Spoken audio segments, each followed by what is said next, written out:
tere, Keiti! Tere, Priit! Mis teeme täna?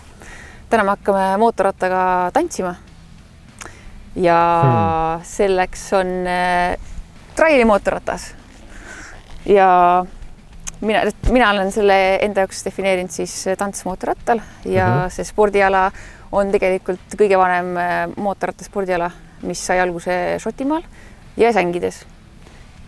Okei. Kõike enne motokrossi, enne ringradasid, kõike enne kõike? Esimene võistlus oli 1900 kopikatega. See võistlus on juba nagu üle 100 aasta vana. Okei. Me oleme siin Vasalemas täna. Kas sa nagu harjutadki oma sõitmist siin tavaliselt väliraja on või? Kui ma Eestis olen, siis jah, see on üsna mitmekülgne koht. Siin on kivi, siin on mulda ja vett. Kuidas Keiti Meier jõudis üldse sellise spordialani? Ma olen Liiteast saati olnud huvitatud mootoripõrinast ja kaherattalistest ja kõik, mille peale saab hüpata ja sõita. Ja siis enne kui ma trailiga tegelesin, siis ma sõitsin niisuguse nii madala mingi minikrossikaga, mille jaoks ma kogusin aastaid taskuraha. Ja siis ma sõitsin kodumetsas nagu matkasin selle rattaga. Ja siis minu tolleaegne pilliõpetaja Ilmar Kald teadis, et ma vahepeal ei käi koolis ja sõidan metsas ja siis ta oli tollel ajal ala edendaja ja siis ta kutsus vaatama seda ja siis, kui ma nägin seda ratast, see oli kusjuures siin samas oli minu esimene proov, siis ma mõtlesin, et see on nii veider, et siin puudub sadul, siis hästi kummaline seal peal seista, sa ise saad kohe seda tunda ja siis see oli niisugune 2-päevane üritus. Ma proovisin ja siis ma tegin kõike nagu suht, ma arvan, valesti. Aga siis käis niisugune mingi klikk ja ma mõtlesin, et issand, et tegelikult see on päris lahe. Ja siis ma kohtasin siin enda esimest treenerit ja siis me hakkasime koostööd tegema ja nii mind tõmmatigi trailisse. Kui pikalt sa siis nagu päris nagu profina tegelenud oled sellega praegu?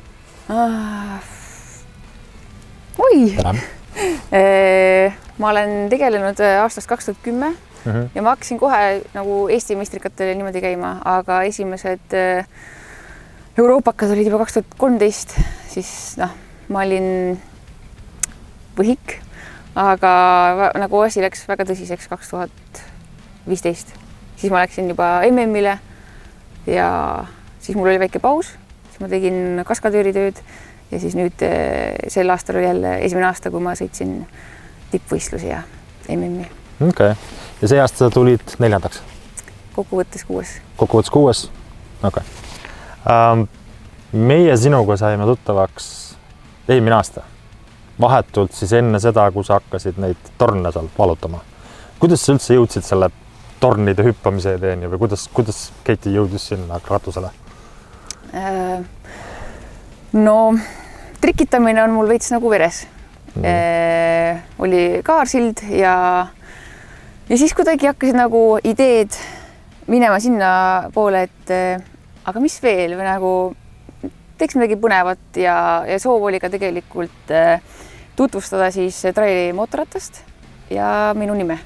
Ja siis sõpradega istusime üks päev ja tegime Google Mapsi lahti ja vaatasime ja siis ma kuidagi ei olnud teadlik nendest tornidest ja siis kui ma vaatasin sellest Street View'st, mõtlesin, et miks ma pole neid varem märganud ja siis, et ma isegi ei ole kindel, kas see on võimalik, aga siis me nagu hakkasime seda asja ajama.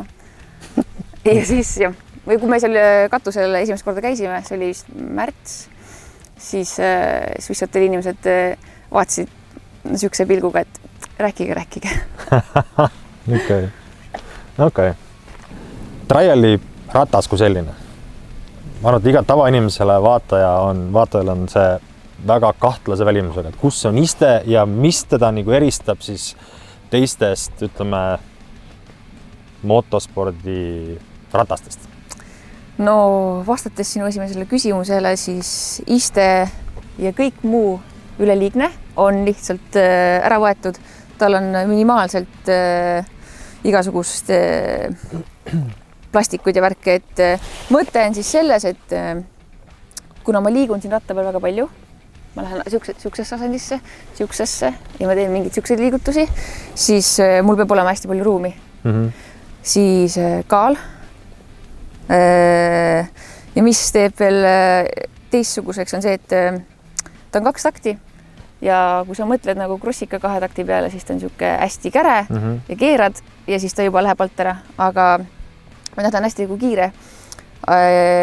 See ratas, see mootori põhimõte on selline, et näiteks ma lähen 3. koha pealt minema, ta nagu suudab hüpata hästi kõrgele, aga tippkiirus on niisugune alla 90 nagu, et need asjad jah, et ülekanne on teistsugune kindlasti. Ta on pigem siis pöördemomendi peal väljas kui kiiruse peal? Jah, okay. Et sa saad 4. ja 5. ka koha pealt minna.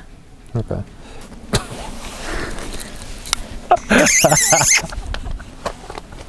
Ta nimi on Arabella. Okay. Nagu minu pandud kiisu nimi. Ja üks asi veel, et paak on mega väike, see on 2,7 liitrit ja sellega ma saan sõita üle 2 tunni, oleneb nagu mida ma treenin, ehk siis ta võtab väga vähe kütust ja üleüldised kulud on väga madalad, sest et kui crossis või mis iganes muul alal sa vahetad kolbi suht tihti, siis siin vahetan korra hooajas. Ja minu arust on see kõige väiksema ökoloogilise jalajäljega mootorratta spordiala. Lihtsalt kõike kulub vähem ja me oleme siuksed armsad kiisud. Selle sama ökoloogilise jalajälje pärast oleme ka meie siin täna. Pluss ta ei tee väga kõva heliga.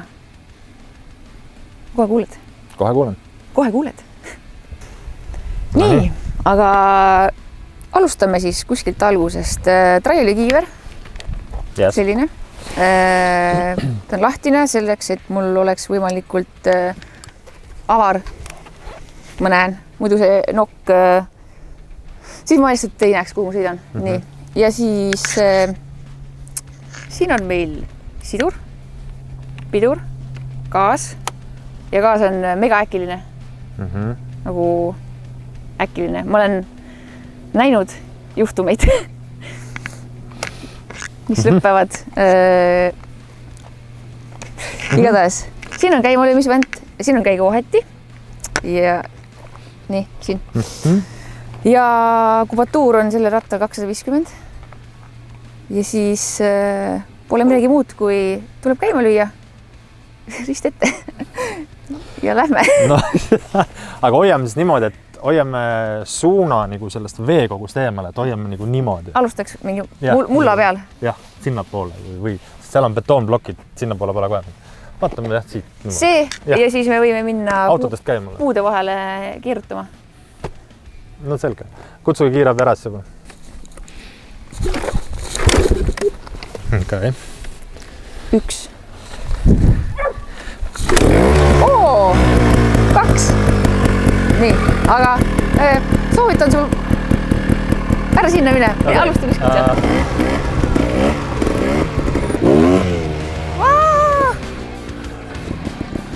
Sa praegu oled natukene liiga taga ja sul läheb liiga nagu lihtsalt. Ja, kohe tunded, et nokk on väga kerge. Ja.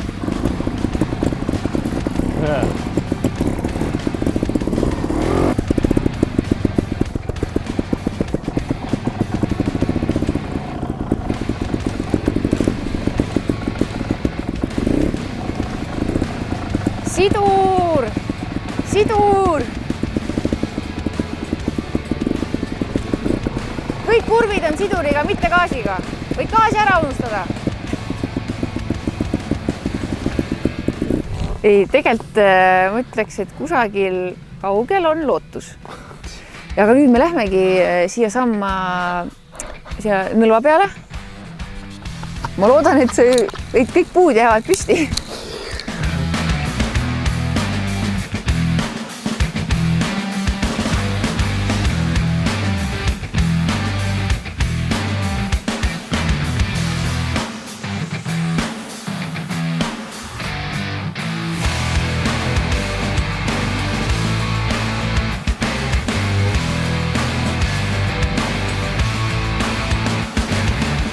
Esimene trenn ja võib-olla ka viimane trenn on üle elatud.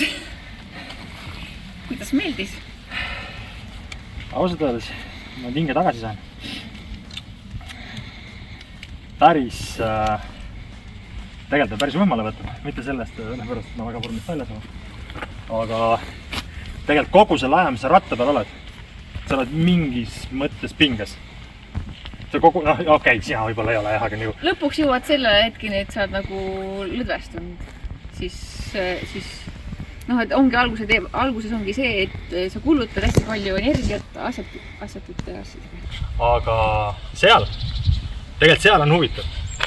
Nagu maastikul. Seal juba läheb nagu, et peab mõtlema. Jah, siin ja sa vaatad, kuhu sa lähed ja mismoodi. Sa pead olema vaimselt tugev, et leida igast ebaõnnestumisest mingi siuke, et ma tahan ikka paremini teha, et ma tean, et see on võimalik. Edukale Raieli kooli. Oi, aitäh! Et sa jääksid mõtlema selle peale. Tund on edukalt läbitud.